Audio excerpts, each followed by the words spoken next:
Good morning आप सभी को।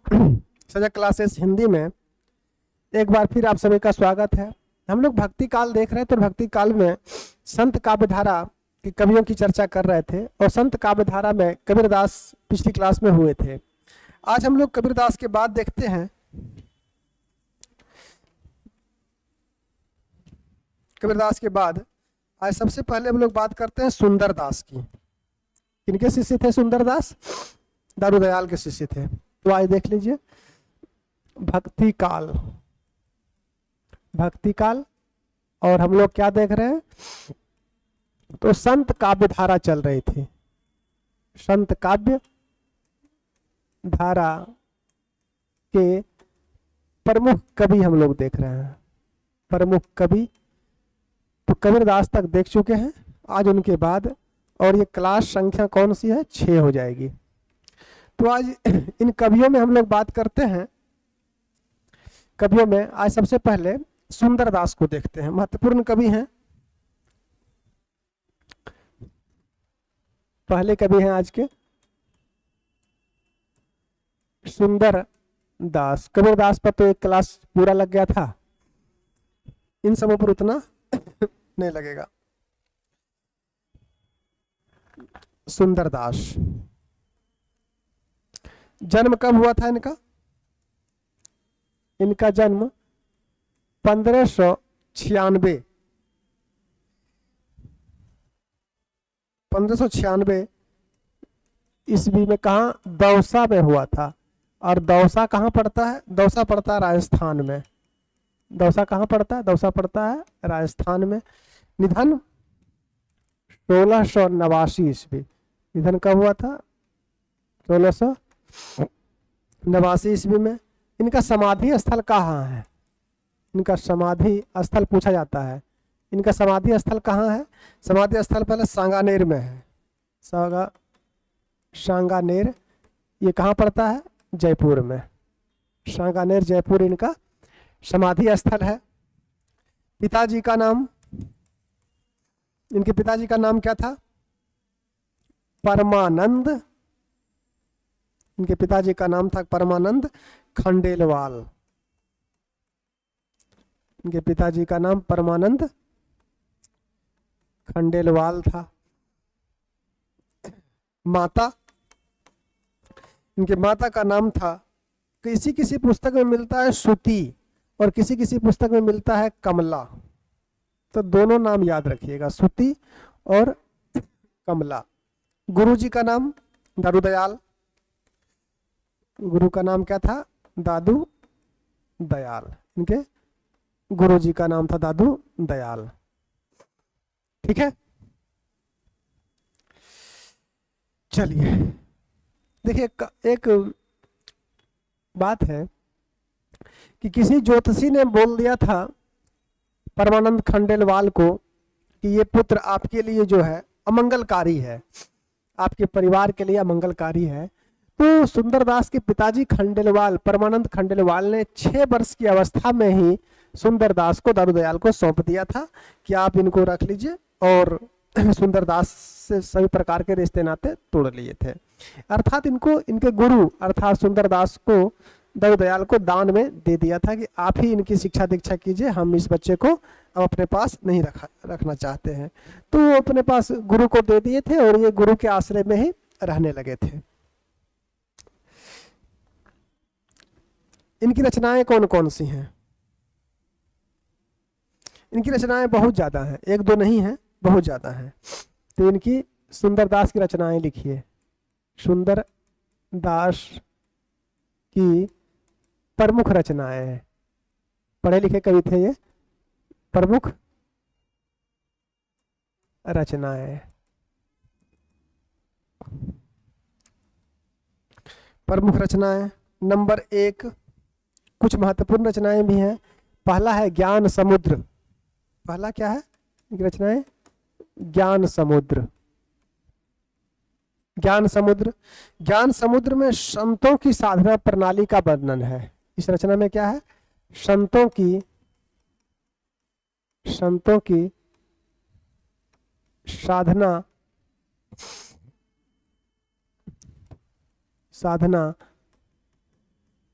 प्रणाली का वर्णन।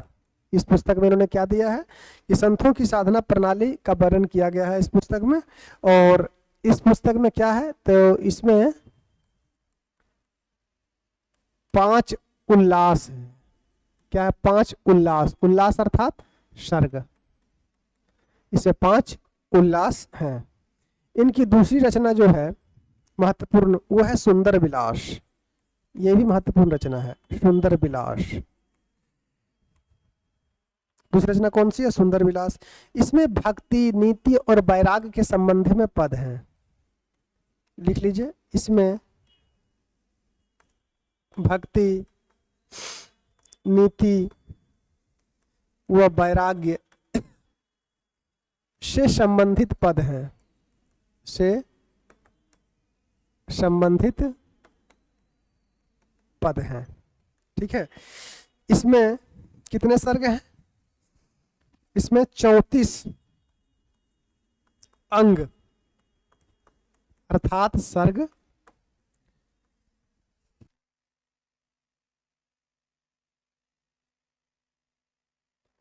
ये दोनों इनकी अति महत्वपूर्ण रचनाएं थी, ज्ञान समुद्र और सुंदर विलास। एक में संतों की साधना प्रणाली का वर्णन है और इसमें 5 उल्लास अर्थात 5 सर्ग हैं। दूसरे में भक्ति, नीति व वैराग्य से संबंधित पद है और इसमें 34 अंग अर्थात 34 सर्ग हैं। तीसरी रचना का नाम अब लिख लीजिए, सर्वांग प्रदीप।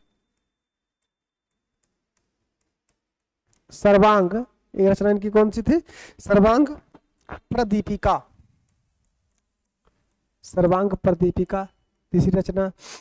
अब फटाफट नाम लिख लीजिए, महत्वपूर्ण अब जितना था हो गया। एक है सर्वांग योग प्रदीपिका। सर्वांग योग प्रदीपिका। 5वीं रचना लिखिए, सत्संग प्रभाव। सत्संग प्रभाव। नंबर 6 सुख समाधि।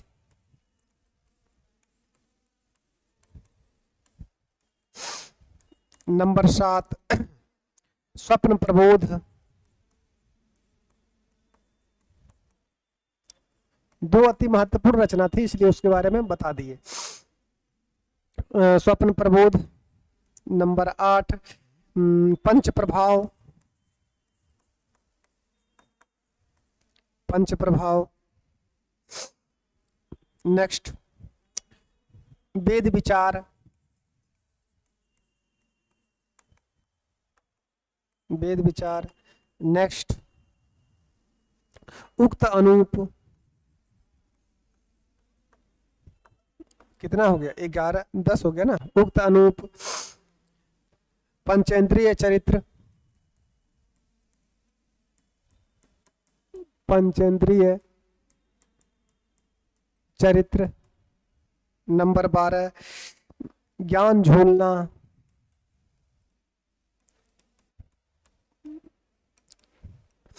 नंबर 13 ज्ञान झूलना। हो तो गया सब ना।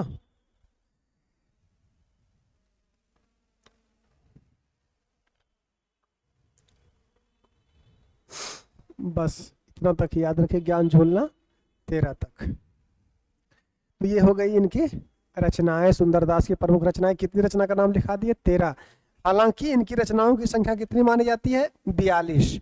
42 रचनाओं की संख्या मानी जाती है, लेकिन जो प्रमुख है और उपलब्ध है वो ये 12 हो गए।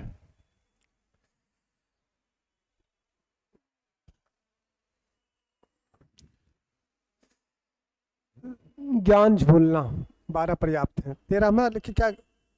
अद्भुत उपदेश 13वां भी इन्हीं की रचना थी। अद्भुत लिख ही लीजिए, आप लोग तंग कीजिएगा। अद्भुत उपदेश ये इनकी 13वीं रचना थी। अब इनकी रचनाएं तो हो गई, सुंदरदास की रचनाएं हो गई। अब इनकी रचनाओं के बाद आगे लिखिए, सुंदरदास के शिष्य। सुंदरदास के 5 शिष्य थे। कितने शिष्य थे? 5 शिष्य। कौन कौन थे? नंबर 1 टिकैत दास, टिकैत दास। नंबर 2 नारायण दास। नंबर 3 निर्मल दास।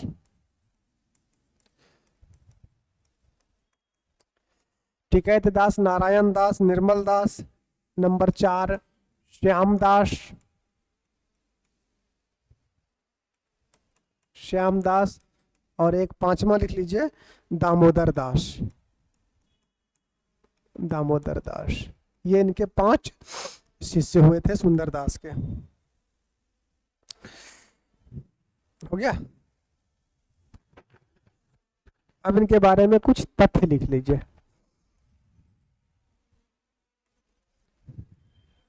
तथ्य, पहली बात तो ये कि सुंदरदास जो हैं वो श्रृंगार रस के घोर विरोधी कवि थे। ये श्रृंगार रस को स्वीकार ही करने वाले नहीं थे। इसी कारण से इन्होंने नंददास की ये केशवदास की रसमंजरी ने नंददास की रसमंजरी और केशवदास की रसिक प्रिया का घोर निंदा किया था। लिख लीजिए सुंदरदास, सुंदरदास श्रृंगार रस के घोर विरोधी कवि थे, घोर विरोधी कवि थे। इन्होंने नंददास की रसमंजरी, नंददास की रसमंजरी और केशवदास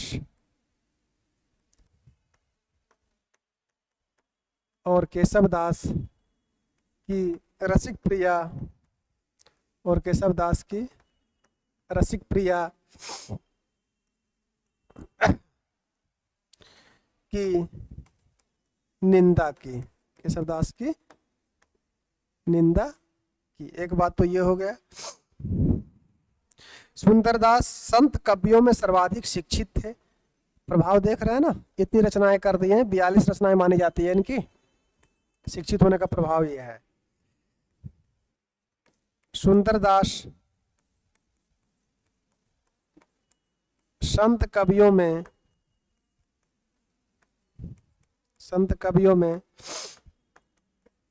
सर्वाधिक शिक्षित थे, संत कवियों में सर्वाधिक शिक्षित थे। राघवादास ने सुंदरदास को दूसरा शंकराचार्य भी कहा था। अगले पेज में लिखते हैं, इतना लिखिए।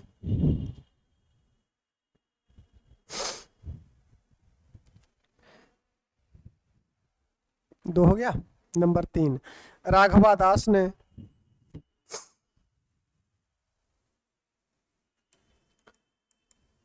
राघवदास लिखिए, राघवदास ने सुंदरदास को दूसरा शंकराचार्य कहा था, दूसरा शंकराचार्य कहा। एक बात और लिख लीजिए, हरिनारायण शर्मा ने, पुरोहित हरिनारायण था नाम इनका, पुरोहित हरिनारायण शर्मा ने इनके पदों मतलब सुंदरदास के पदों, पुरोहित हरिनारायण शर्मा ने इनके पदों का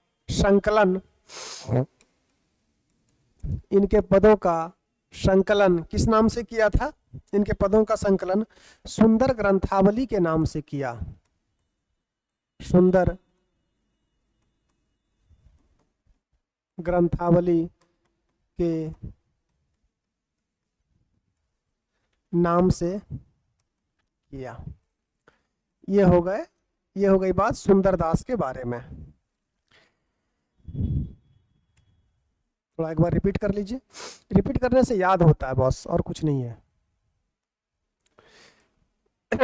ये क्लास संख्या 6 है और हम लोग संत काव्य धारा के प्रमुख कवियों को देख रहे थे। निर्गुण भक्ति काव्य में हम लोग पढ़ रहे हैं और आज सबसे पहले हम लोग सुंदरदास को देखें। सुंदरदास जन्म 1596, निधन 1689 ईस्वी। जन्म स्थान इनका दौसा राजस्थान में पड़ता है। समाधि स्थल इनका सांगानेर जयपुर में पूछी जाती है। पिता का नाम परमानंद खंडेलवाल, माता का नाम सुती या कमला है, गुरु का नाम इनका दारूदयाल था। इनके जो प्रमुख रचनाएं हैं इनमें 2 रचनाएं अति महत्वपूर्ण है, इसलिए दोनों के बारे में थोड़ी थोड़ी बातें आपको बता दिए हैं। उसके बाद इनकी 13 रचनाएं टोटल हैं। टोटल इनकी रचनाओं की संख्या कितनी है? इनकी रचनाओं की संख्या कितनी मानी जाती है? संख्या 42 मानी जाती है। 42 मानी जाती है, जिसमें से 13 महत्वपूर्ण थे, आप लोगों को लिखा दिए। उसके बाद इनके 5 शिष्य थे, टिकैत दास, नारायण दास, निर्मल दास, श्याम दास और दामोदर दास। सुंदरदास श्रृंगार रस के घोर विरोधी कवि थे। इन्होंने नंददास की रसमंजरी और केशव दास की रसिक प्रिया की निंदा की। सुंदरदास संत कवियों में सर्वाधिक शिक्षित थे। राघव दास ने सुंदरदास को दूसरा शंकराचार्य भी कहा था। पुरोहित हरिनारायण शर्मा ने इनके पदों का संकलन सुंदर ग्रंथावली के नाम से किया। तो इनके बारे में ये जानकारी हो गई पर्याप्त। सुंदरदास के बाद अगले कवि हम लोग देखते हैं आज गुरु नानक को। ये भी निर्गुण संत कवि थे। दूसरे कवि गुरु नानक आज के दूसरे कवि हैं गुरु नानक। इनके बारे में देखते हैं, ज्यादा नहीं पढ़ना है, बस इनकी कुछ बातें याद रखनी है जो परीक्षा की दृष्टि से उपयोगी है। जन्म कब हुआ? 1469 ईस्वी में जन्म कब हुआ? तो इनका जन्म हुआ था 1469 ईस्वी में। कहाँ हुआ था? ये राय भाई तालवंडी में हुआ था। राय भाई तालवंडी लाहौर के निकट, वर्तमान में ये कहाँ है? पाकिस्तान में है।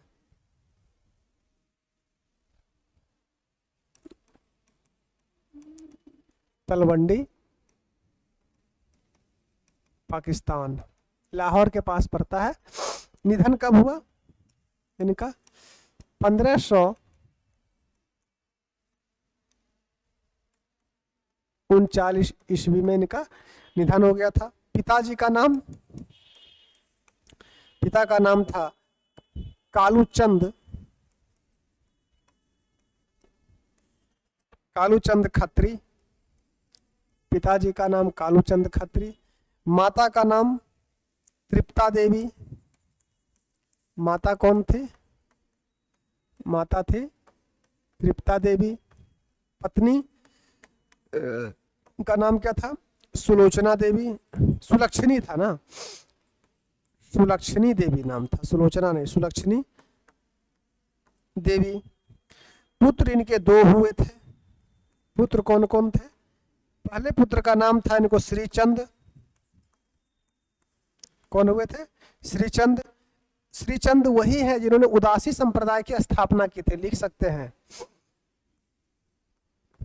उदासी, महत्वपूर्ण बात मिल गई। उदासी संप्रदाय की स्थापना की। श्रीचंद कौन थे? इन्होंने उदासी संप्रदाय की स्थापना की। और इनके दूसरे पुत्र का नाम था लक्ष्मी चंद। इन्होंने कुछ नहीं किया, तो ये भी लिख लीजिए, लक्ष्मी चंद। 2 पुत्र हुए, तो ये इनका हो गया गुरु नानक का परिचय। ठीक है, अब इनकी रचनाओं को देखते हैं। इनकी रचनाएं, ज्यादा रचनाएं तो नहीं है, 6 है रचनाएं। रचनाओं में नंबर 1 जपू जी।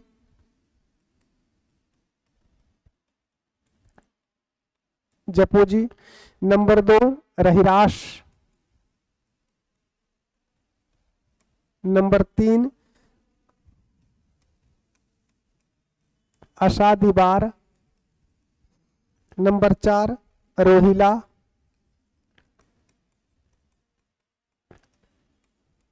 नंबर 5 सोहिला।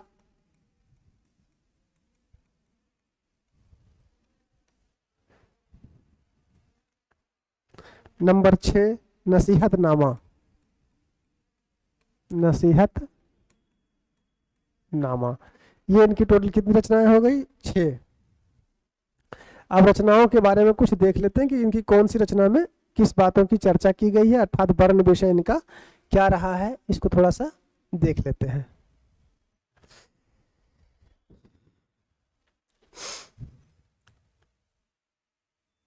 तथ्य इसको बोल सकते हैं, तथ्य। अगर बात करें जपू जी की तो लिख सकते हैं जपू जी में नानक दर्शन, जपू जी में नानक दर्शन, या जपू जी को कर लीजिए, जपू जी को नानक दर्शन का सार कहा जाता है। का सार अर्थात सारांश, का सार तत्व कहा जाता है, कहा जाता है। जपू जी को नानक दर्शन का सार तत्व कहा जाता है। नसीहतनामा में खड़ी बोली का प्रयोग हुआ है, इनकी जो रचना है अंतिम उसमें। नसीहत नामा में खड़ी बोली का प्रयोग किया गया है। एक बात ये हो गई। एक बात और लिख लीजिए, गुरु ग्रंथ साहिब,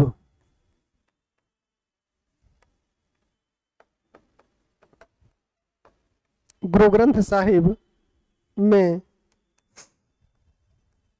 गुरु नानक का पद, गुरु ग्रंथ साहिब में गुरु नानक के पद महला नामक प्रकरण में है, के पद महला नामक प्रकरण में है। इतनी बातें इनके बारे में गुरु नानक के बारे में पर्याप्त हो गई है। अगर पूछी जाएगी तो इससे अधिक प्रश्न इनसे नहीं बनेंगे। तो आज सुंदरदास के बाद एक कवि हो गए गुरु नानक। छोटे छोटे कवि अब जो बचे हैं इनको समाप्त कीजिए।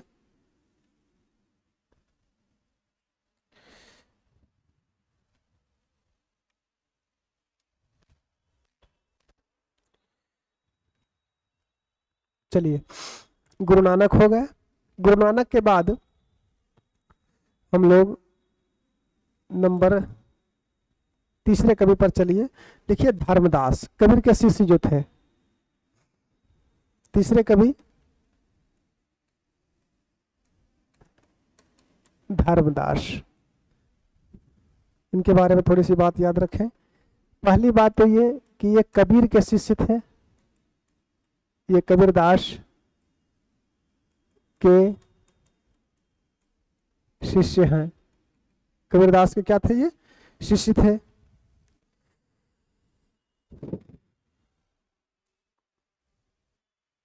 और कबीर के पदों का संकलन बीजक नाम से कब किया था? तो 1464 ईस्वी में किया था। और बीजक के कितने भाग हैं? तो बीजक के 3 भाग हैं, साखी शबद रामायणी।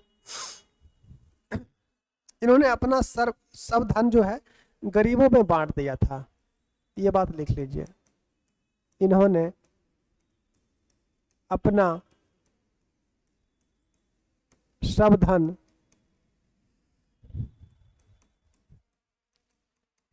गरीबों में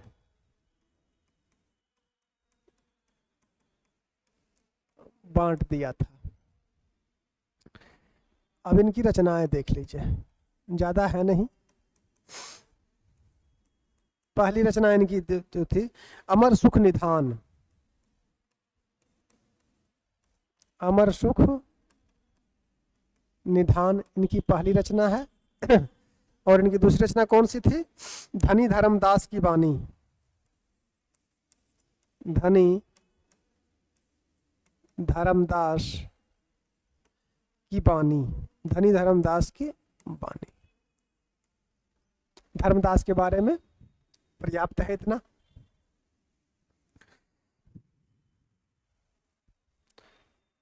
हो गया। 3 कवि। एक कवि और देख लीजिए, लालदास। नंबर आज के चौथे कवि लालदास।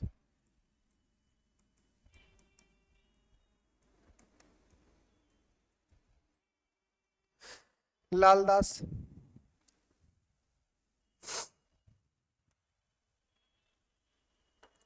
जन्म कब हुआ था इनका? इनका जन्म हुआ था 1540 ईस्वी में। कब हुआ? 1540 ईस्वी में हुआ था। और कहाँ हुआ था? अलवर के निकट। अलवर के निकट। अलवर के निकट एक जगह है जिसका नाम पड़ता है धौली धूप। अलवर के पास ही है एक गांव जिसका नाम है धौली धूप। तो उसी गांव में इनका जन्म हुआ था। अलवर के पास है धौली धूप, उसी गांव में हो सकता है। लिख सकते हैं धौली धूप गांव। निधन कब हुआ इनका? इनका निधन 1648 ईस्वी में। 1648 ईस्वी में। जाति क्या थी? ये जाति से मेव थे। जाति क्या थी इनकी? ये जाति से मेव थे। समाधि स्थल कहाँ है इनका? भरतपुर नागला में पड़ता है समाधि स्थल। कहाँ है इनका? राजस्थान में नगला। ये कहाँ पड़ता है? भरतपुर। भरतपुर राजस्थान। समाधि स्थल पूछी जा सकती है, इसीलिए हम लिखा देते हैं। इनकी रचना एक ही है, लालदास की बानी, इसलिए रचना लिख लीजिए। रचना कौन सी है? लालदास की बानी। लालदास लालदास री चेतावनी है ना, बानी बोल रहे हैं। लालदास री चेतावनी। लालदास री चेतावनी, बस एक रचना है। कैसी रचना है ये? मुक्तक काव्य है ये। क्या है? तो ये मुक्तक काव्य। संत काव्य धारा में मुक्तक काव्य ही लिखे गए थे, प्रबंध काव्य नहीं लिखे गए हैं, मुक्तक काव्य ही लिखे गए हैं। भाषा क्या थी? राजस्थानी मिश्रित ब्रज भाषा। भाषा क्या है? राजस्थानी मिश्रित ब्रज है। मिश्रित ब्रज भाषा है इसकी। इस रचना में खड़ी बोली का भी प्रयोग कुछ हुआ है, लिख सकते हैं। इस रचना में खड़ी बोली का प्रयोग भी हुआ है। लालदास री चेतावनी में खड़ी बोली का भी प्रयोग है। कुछ बातें और देख लीजिए। इनको हिंदू मुस्लिम एकता का प्रतीक कभी भी कहा जाता है, लिख लेते हैं। लालदास जन्म 1540 ईस्वी, निधन 1648, जाति मेव, समाधि स्थल नगला। कहाँ पड़ता है ये? भरतपुर राजस्थान में। रचना लालदास री चेतावनी। कैसी रचना है? तो मुक्तक काव्य है। भाषा क्या है? राजस्थानी मिश्रित खड़ी बोली है। इस रचना में खड़ी बोली का भी प्रयोग हुआ है। कुछ बात और।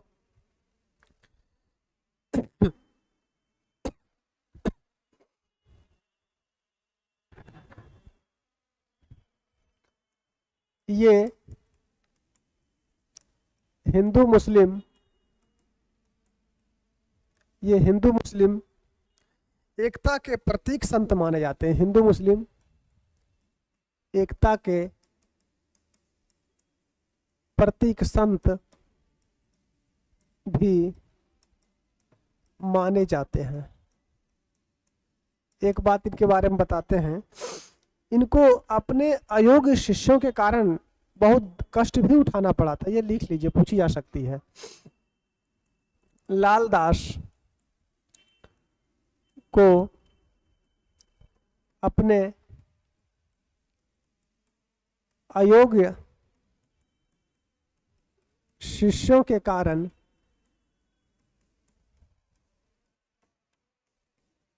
अनेक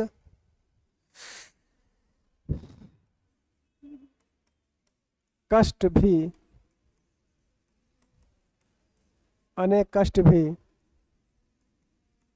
उठाना पड़ा।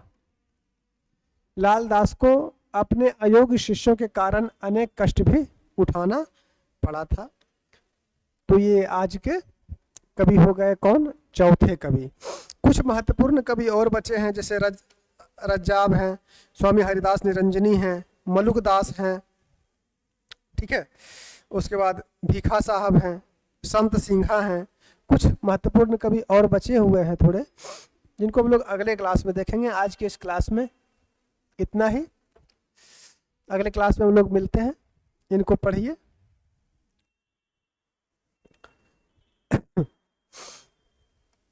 कोई समस्या अगर होती है पढ़ने में, किसी भी प्रकार की समस्या हो, तो आप लोग डायरेक्ट मेरे व्हाट्सएप पर, जो व्हाट्सएप नंबर है 9570408013, ये व्हाट्सएप नंबर है, ठीक है। तो इससे या फिर किसी भी प्रकार से अगर कोई किसी प्रकार की समस्या हो तो हमको व्हाट्सएप मैसेज करके आप अपनी समस्या का समाधान कर सकते हैं।